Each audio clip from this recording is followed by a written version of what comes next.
안녕하십니까. 저는 올해 38살로 두 딸아이의 엄마입니다.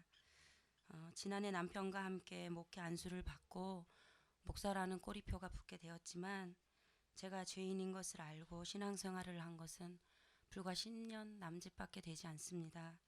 그럼에도 불구하고 어떻게 이토록 큰 은혜 속에서 이렇게 평안이 넘치는 삶을 살게 되었는지 여러분에게 전해드리고자 합니다.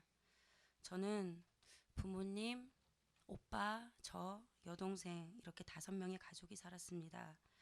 제가 기억하는 바로 어릴 때부터 부모님은 토종닭 농장을 하시고 계셨습니다. 두 분은 항상 일 때문에 바쁘셨고 집에는 오빠와 저 동생만 있는 시간이 많았습니다. 부모님께서 집을 비우실 때면 오빠는 늘 동생인 저희들을 때리고 괴롭혔습니다. 그래서 부모님이 집에 안 계시는 시간이 너무 괴로웠습니다. 초등학교에 다닐 때는 이것저것 억지 트집을 잡아서 폭력을 가했습니다. 사춘기가 되어서는 육체적인 폭력은 좀 줄었지만 더 지독한 언어 폭력으로 괴롭혔습니다. 그런 오빠가 어린 마음에도 죽도록 밉고 싫었습니다. 친구들의 오빠들은 여동생을 그렇게 아껴준다는데 우리 오빠는 왜 이렇게 다른지 차라리 오빠가 없으면 좋겠다고 수없이 생각했습니다. 저는 어릴 때부터 몸이 좀 약한 편이었습니다. 잔병 치레가 많았고 또래보다 키도 작고 말랐습니다. 항상 혈색이 없는 저를 보시고 어른들은 너는 밥도 못 얻어먹고 다니냐는 말을 하셨고 그런 말을 들으실 때마다 어머니는 마음이 편치 않으셨습니다. 커가면서는 빈혈과 각종 위장병, 알레르기성 비염 등에 시달렸습니다. 몸은 항상 피곤했고 많이 먹어도 허기가 채워지지 않았습니다. 꿈에서는 귀신들에게 시달려 가위에 눌리고 잠도 편히 자지 못했습니다. 초등학교 6학년 때 인월에서 남원으로 이사를 오면서 교회를 접하게 되었습니다. 당시 그 마을에 부임하신 패기 넘치는 한 전도사님과 그 교회 사람들의 전도로 오빠와 동생은 교회를 가게 되었고 저도 나중에 교회는 가게 되었지만 잠시 다니다가 곧 다니지 않게 되었습니다. 마음속으로 창조주 되시는 하나님을 인정은 했지만 더 이상은 인식하지 못했습니다. 그런 상태로 청소년기를 보내고 서울에서 대학을 다니고 있었습니다. 학기를 마치고 겨울방학을 맞아 부모님께로 내려왔습니다. 2001년 1월 8일 추웠던 그 겨울밤 밤중에 전화벨이 울렸고 저희는 오빠의 교통사고 소식을 듣게 되었습니다. 군 제대 후 복학해서 방학 중일 때도 열심히 공부를 하던 때였습니다. 어떻게 손 한 번 써보지도 못하고 갑작스럽게 교통사고로 아들을 잃고 부모님은 큰 상심과 자책 속에서 살게 되셨습니다. 그런 부모님을 보면서 동생과 저는 살아있는 것이 죄스러웠습니다. 하지만 살아있기에 억지로 살아야 했습니다. 오빠가 죽고 그 해부터 신기 있다는 사람들, 점쟁이들 같은 사람들이 길 가시는 엄마만 봐도 혀를 끌끌 차며 말했습니다. 안 됐네. 아들인지 어쩐지 젊은 남자가 쫓아다니는데 곧 정신이 나가겠네. 미쳐서 돌아다니겠네. 딸들도 곧 미치겠네. 집안이 망하겠네 등 온갖 말들을 하며 엄마를 힘들게 했고 남은 가족들을 괴롭혔습니다. 사단은 쉴 새 없이 상심해 있는 우리 가족을 휘말리도록 환경을 통해서 몰아붙였습니다. 그 무렵 서울에서 학교를 다니던 저와 동생도 주변 환경들로 인해서 이상하게 시달리고 있었습니다. 무당을 찾아갈 수밖에 없는 상황으로 몰아가 겁을 주고 괴롭게 해서 굿도 해보았습니다. 그러나 나아지는 것은 없었습니다. 가족들의 마음은 더욱더 힘들고 괴로웠습니다. 교회에 다니면 귀신이 안 쫓아다닌다는 말에 오빠가 죽고 다음에 우리 가족은 오빠가 다녔던 그 교회를 찾아가 다니게 되었습니다. 처음엔 나를 지으신 창조주 하나님을 제대로 알아서도 아니요. 내 죄를 위해 죽으신 예수님을 알아서도 아닌 순전히 이기적인 저희의 욕심에서 시작된 발걸음이었습니다. 그러나 이토록 못난 발걸음 속에서도 하나님은 저희 가족들에게 은혜를 주시며 붙들어 주셨습니다.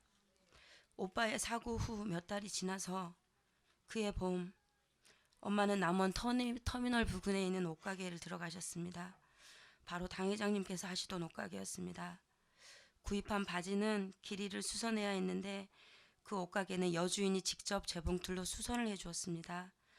바지를 수선하는 동안 여주인은 엄마에게 이것저것 물어보시며 말을 거셨습니다.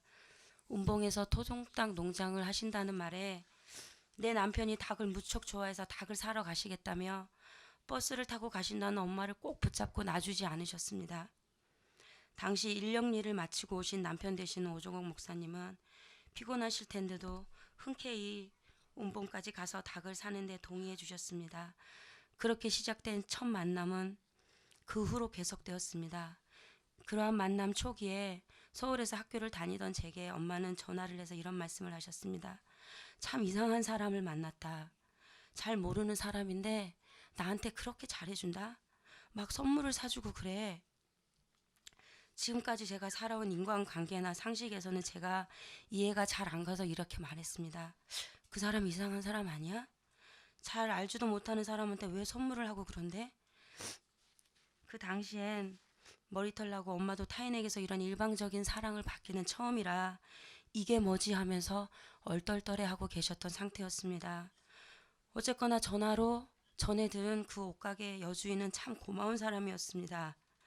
힘드신 부모님 옆에서 우리 딸들을 대신에 함께 해주시며 기쁨이 돼주셨고 위로가 되어 부모님 목소리에서 생기가 느껴지게 해주셨으니까요. 그 후로 저희도 이모라고 부르게 되었고 직접 남원에 갔을 때 처음 뵙고 인사드릴 때 제가 그랬습니다. 엄마한테 그렇게 잘해주신다고 들었습니다. 감사합니다. 그러자 당회장님께서 말씀하셨습니다. 아니야, 다른 사람한테도 다 그래. 처음에 이 말을 듣고 저는 순간 멍했습니다. 전혀 예상했던 답변이 아니었습니다. 더군다나 이렇게 답변하시는 그 말투나 태도가 그 말로는 표현하기 힘든 너무나 신기한 느낌이었습니다. 전혀 자신을 드러내지 않으면서 잔잔하고 평안한 일상과도 같은 그런 느낌이었습니다. 우리 엄마한테만 그렇게 잘해주는 게 아니라 모든 사람한테도 그런다고? 특별한 사람도 아닌데 그렇게 챙겨주고 사랑해 주셨다는 게 이해가 되지 않았습니다. 너무 신기하고 생소한 경험이었습니다. 지금은 제가 왜 그런 인상을 받았는지 납득이 됩니다. 세상에서 여지껏 나를 위한 삶을 아무런 거리낌 없이 당연하게 살아왔던 제가 타인을 위한 삶을 살아왔던 하나님의 사람과 만나서 가슴으로 느낀 첫 찔림이었습니다.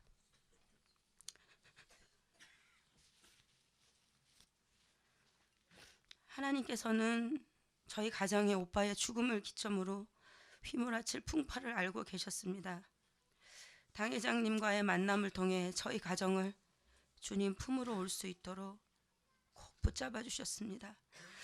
옷가게 만남을 계기로 두 가정은 하루는 이 집, 하루는 저 집, 언니 동생, 형님하고 하시면서 정말 친형제보다 가깝게 지내는 이웃 사촌이 되었습니다.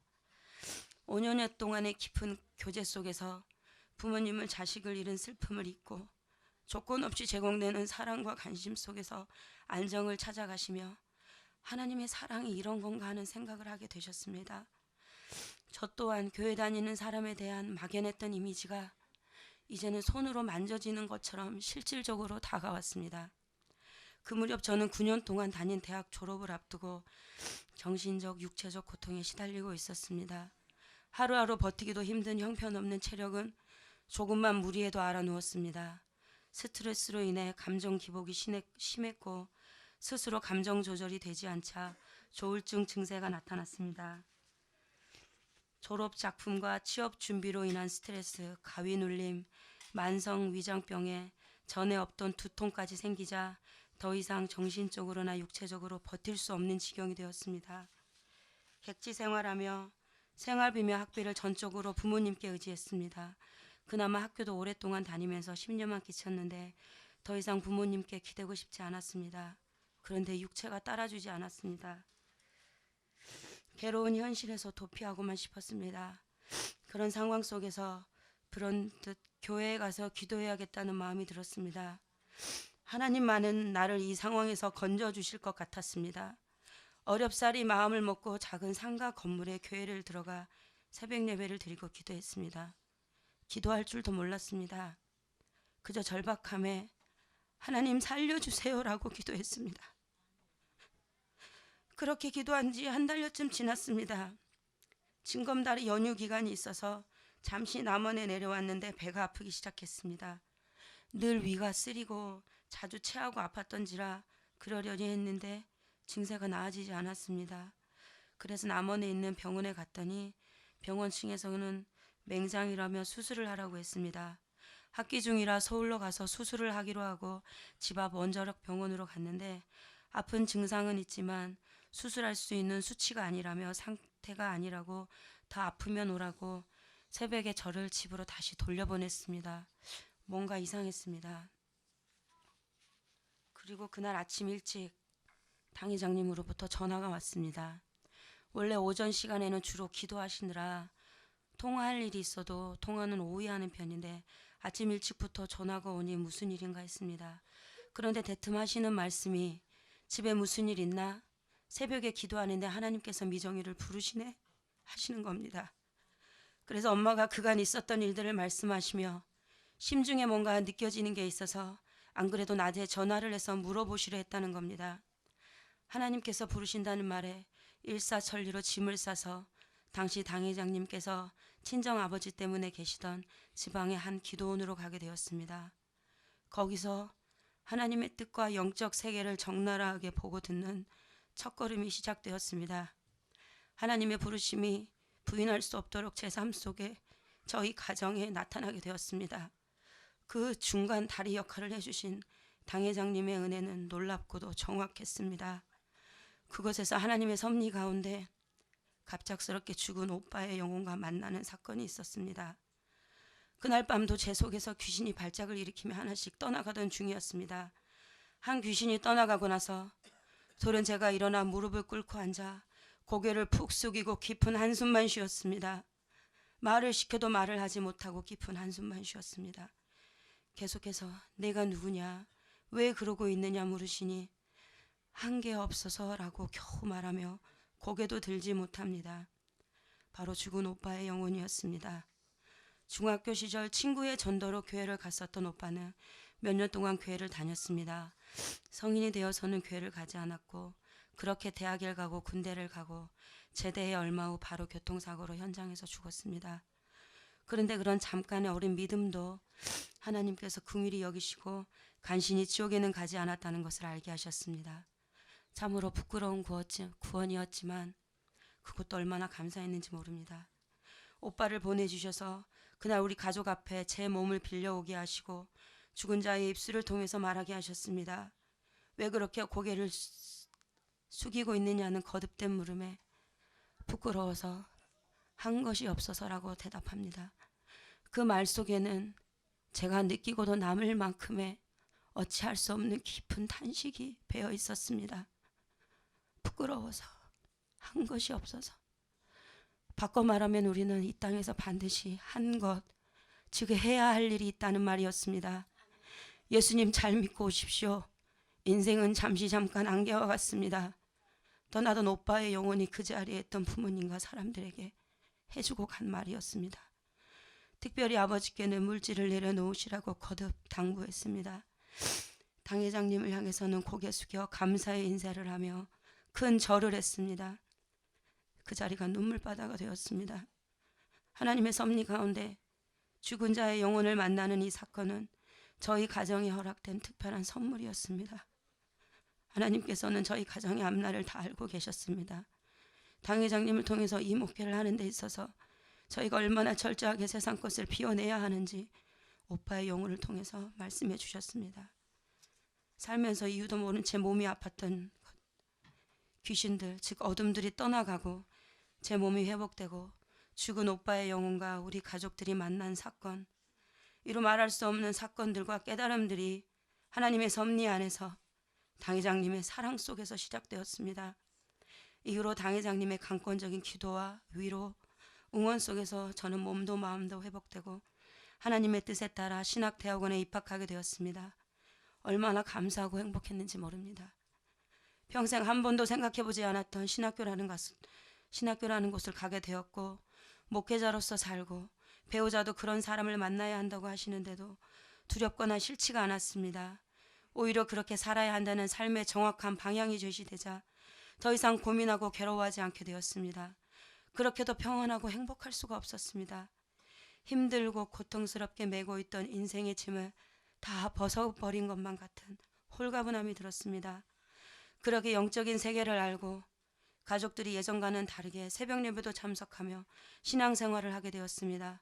그런데 예상치 못하게 교회 목사님으로부터 핍박이 시작되었습니다. 교회 다니는 사람은 귀신이 없다. 아프면 병원에 가야지. 왜 기도원에 가느냐. 하나님의 의사는 왜 만들었느냐. 그렇게 시작되는 목사님의 설교와 모든 말씀들은 이제 막 싹이 나서 신앙이 자라려고 하는 저희 가정에 커다란 시련이 되었습니다. 당회장님께서 항의했더니 그 목사님을 더 섬기고 사랑하라 하셨습니다. 더 교회에 충성 봉사하라 하셨습니다. 하나님은 그 목사님도 사랑하시니 기회를 주신다고 하셨습니다. 당회장님의 말씀대로 목사님을 미워하거나 섭섭하게 여기지 않고 더 섬겼습니다. 그 목사님께서 어떤 말씀도 들어주시지 않자 하나님께서는 직접 목사님께 꿈으로 계시를 해주셨습니다. 하지만 목사님께서는 나는 꿈을 믿지 않는다 하시며 그 계시를 인정하지 않으셨고 저희 가정을 향한 핍박도 멈추지 않았습니다. 한 번은 집으로 찾아오셔서 저에게 누가 너를 신학교에 가라고 했느냐 그러면서 따지듯이 물으셨습니다. 또한 내가 예수님을 모르는 사람으로 생각하고 나를 전도해봐라. 무슨 말을 하며 전도할 테냐 하시며 저를 다그치셨습니다. 마음이 너무 괴로웠습니다. 하지만 목사님과 다르게 그 교회 장로님은 집으로 찾아오셔서 이런저런 정황을 들어보시더니 하나님께서 집사님 가정에는 다른 은혜를 예비하신 것 같다며 본인도 감사하시다고 오히려 진심으로 축복해 주시며 응원해 주시며 가셨습니다. 저희가 그 목사님께 할 도리를 다하자 하나님께서 저희 가정을 그 교회에서 분리해 당회장님 옆으로 옮기셨습니다. 그리고 강권적으로 당회장님께서 목회를 시작하는데 함께하도록 하셨습니다. 왜 이 사건을 계기로 성경에서 영적 소경이요 귀머거리라고 표현을 했는지 확인하고 깨닫게 되었습니다. 저희는 소경이 소경을 인도하는 자로다. 만일 소경이 소경을 인도하면 둘이 다 구덩이에 빠지리라. 목회자라고 다 같은 목회자가 아니었습니다. 영적으로 본인의 모습이 어떠한지, 성도들의 상태가 어떠한지 볼 수 있고 들을 수 있는 영적인 눈을 뜬 목회자는 지금껏 당회장님 외에는 만나보지 못했습니다. 이곳에 오시는 수많은 목회자분들을 만나봤지만 하나님께서 보시기에 성령의 사람이 되어 성도들을 인도하고 양육할 수 있는 목회자는 극히 없었습니다. 당회장님을 만나 하나님을 섬기게 된 것이 일생에 얼마나 큰 축복인지 시간이 지날수록 더 깊이 깨닫고 있습니다. 목회자뿐만이 아니었습니다. 하나님을 믿는다고 하는 사람도 다 하나님의 자녀가 아니었습니다. 이런 안타까운 현실 속에서도 저와 저의 가정은 영적인 눈을 뜬 목회자를 만나서 영혼도 육체도 가정도 살게 되었습니다. 오빠의 죽음이 재앙이 되어 하나님을 향한 원망으로 끝나지 않았습니다. 도리어 하나님께로 올 수 있었던 축복의 통로가 되어서 감사로 바뀌었습니다. 제 육체의 곤고함이 세상에서는 허물이었으나 이제는 하나님께 순종할 수 있는 장점이 되었습니다. 내 삶의 주인이 내가 아닌 하나님으로 바뀌자 삶의 모든 것이 달라졌습니다. 살면서 그토록 내 몸이 아프고 환경이 힘들었던 것은 다름 아닌 나 자신밖에 모르던 내 죄 때문이었구나. 내가 합당한 그릇이 되지 못했구나. 그 사실이 깨달아지니 세상이 다르게 보였습니다. 당장 눈앞에 나타나는 현상이 우선이 아니라 이 현상 이면에서 육신의 눈에는 보이지 않지만 철저하게 영적인 원리에 의해서 돌아가는 세상, 이제까지 보지 못했던, 아니 인식조차 하지 못했던 전혀 다른 세상이 보이기 시작했습니다. 영적인 원리가 삶의 모든 부분에서 이 세상을 움직이고 있었습니다. 이 영적인 원리의 기반은 수평관계 즉 이웃사랑이었습니다. 이러한 하나님의 섭리가 제 속에 심겨지자 환경이 부족하고 연약하더라도 모든 것이 감사로 바뀌기 시작했습니다. 당회장님을 통해서 사랑을 듬뿍 받으며 하나님을 믿는 백성의 도리를 하나씩 배워나가기 시작했습니다. 아무리 어려운 수학 문제도 정해식 공식에 대입해서 풀면 답이 나오는 것처럼 당회장님을 통해 선포되는 하나님의 말씀은 제 삶 속에 파고든 모든 영역 간의 문제들을 해결할 수 있는 능력이자 열쇠가 되었습니다. 그것은 당회장님의 말씀을 들으면서 타인이 아닌 나의 부족함을, 나의 더러움을 보는 것에서부터 시작이 되었습니다. 나의 죄가 보이기 시작했습니다. 내 입장에서 전에는 결코 죄라고 생각지 못했던 부분이 하나님께서 보시기에는 죄가 되었습니다. 내 삶의 풍파가 일어나는 원인이 내 옆에 있는 누구누구라던가 혹은 이런저런 사건 때문이 아니었습니다. 그 문제들의 핵심에는 온갖 세상 욕심으로 채워져서 이해관계를 따지고 허울 좋은 말들로 나를 포장했던 온갖 죄성이 있었습니다. 바로 이웃을 사랑하지 못하는 못난 제 모습이 있었습니다. 나의 죄성이 얼마나 깊이 나를 사로잡고 있는지, 나를 이끌어가는지를 보게 되었습니다. 당회장님을 만나지 못한 채 계속 교회를 다녔다면 제가 죄인이라는 이러한 본질은 보지도 못한 채 그저 복지 주십사 외치는 소경으로 살았을 것입니다. 여전히 제 속에 사단에게 시달리며 인생은 공고하고 육체는 껍데기만 남아 병든 자식으로 인해 부모님의 삶도 수렁에 빠진 삶이 되셨을 것입니다. 저희 가정이 하나님 은혜로 당회장님 같은 목회자를 만나서 이 저주에서 해방되었습니다. 하나님께서는 당회장님을 통해서 사단이 떠나가고 육체가 회복되는 것에 그치지 않으시고 가정 식구들 한 사람 한 사람을 내가 철저히 비워져야만 하는 육이 죽어야 하는 이 진리를 내 것으로 소화할 수 있도록 그릇을 만드는 일부터 하셨습니다.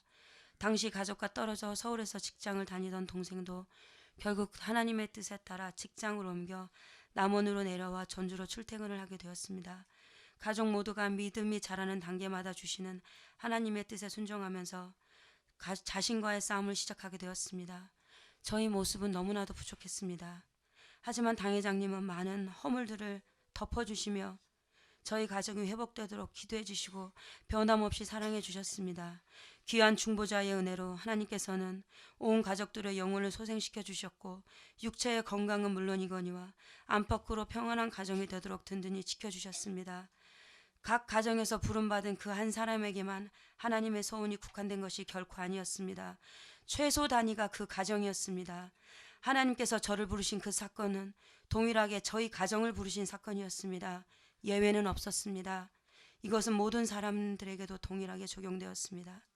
저는 신학대학원을 다니면서 하나님과 당회장님 중매로 당시 박전도사님을 만나게 되었습니다. 서로 배우자라는 응답을 받고 얼굴 몇 번 보고 이름만 알고서 결혼을 하게 되었습니다. 결혼할 당시만 해도 제가 연약했던지라 제 욕심이 앞섰고 제 입장이 먼저 보여서 표면적으로는 순정한다고 하면서도 실상 속으로는 울면서 결혼을 했었습니다. 지금 생각해보면 부끄럽고 웃음이 나기도 합니다.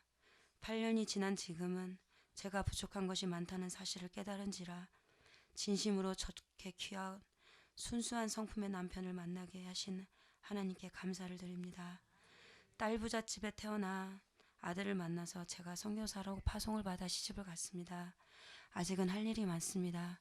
하나님께서는 당회장님을 통해서 복음의 불모지였던 시댁 식구들을 아들 결혼을 미끼로 영육간의 중병이 드신 시부모님부터 회복시켜 주셨습니다. 지금은 이 진리로 회복되어 옆에서 응원해 주시며 동역해 주시는 형님들도 계십니다. 여기 함께 지내는 동역자들 분들 중에 문지호 목사님, 정혜진 목사님, 이미진 전도사님처럼 제가 대학원에서 만나 이곳에 모시고 회복되신 분들이 있습니다. 이분들이 당회장님을 통해서 이곳에서 영도, 육도, 가정도 회복되면서 더욱더 많은 분들이 이곳에 오셔서 오늘날 임마누엘 교회 일꾼들이 되어주셨습니다. 기적 중의 기적은 저 같은 쇳덩어리가 또한 저희 가정이 하나님을 알게 됐고 예수님을 믿어지는 것 그 자체입니다. 또한 많은 목회자들 중에서 당회장님을 만나게 하셨고 육이 죽어야 영이 산다는 이 진리를 듣게 하신 것입니다. 아무리 생각해도 이것은 전적인 하나님의 은혜입니다. 하나님께서 저와 저희 가정의 주인 되어 주시기를 신앙 고백한 지는 얼마 되지 않았지만 오랫동안 신앙생활에 오신 수많은 믿음의 가정보다 더 큰 영육간의 축복을 주셨습니다.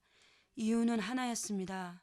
모든 사람들이 같은 하나님 한 분을 섬겼지만 저희 가정은 저희를 이끌어주시는 목회자가 달랐습니다. 하나님께서 보시기에 당회장님의 삶이 선포하시는 말씀과 동일하게 하나가 되시는 분이었습니다. 세상적인 모든 것들을 버리시고 오직 영혼 살리는 그 일에만 모든 것을 거셨습니다. 예수님을 믿는다는 것이 이웃을 향한 사랑과 희생이 동반되지 않으면 거짓이라는 것을 몸소 보여주시며 깨닫게 하셨습니다. 선한 목자는 양들을 위하여 목숨을 버린다는 것이 무엇을 의미하는지 함께했던 지난 세월 동안 계속 보게 하셨습니다. 그 삶 속에는 거짓이 없었습니다. 그래서 하나님께서 바라시는 영혼 구원의 열매가 맺히는 것을 제 눈으로 보았습니다. 하나님께서 인정하시는 성령의 사람, 당회장님 한 분을 통해서 하나님께서 주시고자 하는 평안이 아멘으로 순종하시는 그 사람과 가정에는 넘치도록 부어졌습니다. 여기 임마누엘 교회에서 그 기적이 일어납니다. 오빠의 죽음을 기점으로 가정이 급속도로 피폐해지고 조울증으로 인해 괴로울 때, 육체가 아파 수술을 한 해 안 한 해 하고 있을 때, 이 모든 것들이 하나님께서 저와 저희 가정을 부르시는 사건일 줄을 누가 알았겠습니까? 그러니 참으로 소경된 저를 볼 수 있고 들을 수 있도록 새 삶을 허락하시려고 귀한 목회자를 만나게 하신 하나님 아버지께 감사드립니다. 몇 마디 말들로 다 표현할 수 없는 이 신앙 고백은 완료형이 아닌 현재 진행형입니다. 간증거리가 유산되게 하소서라는 당회장님의 기도처럼 저도 이 땅에서 생명 살리는 간증거리를 유산으로 남기고픈 소망을 품고 살아갑니다. 하나님의 자녀라면 누구든지 믿는 자로서 마땅한 행실에 따라야 한다고 배웠습니다. 그래서 허락하신 하루하루의 삶을 감사함으로 순종함으로 최선을 다해 살아가고자 합니다. 오직 영혼 살리는 일에 저와 저희 가정이 더욱 한마음 한뜻 되기만을 소원합니다. 감사합니다.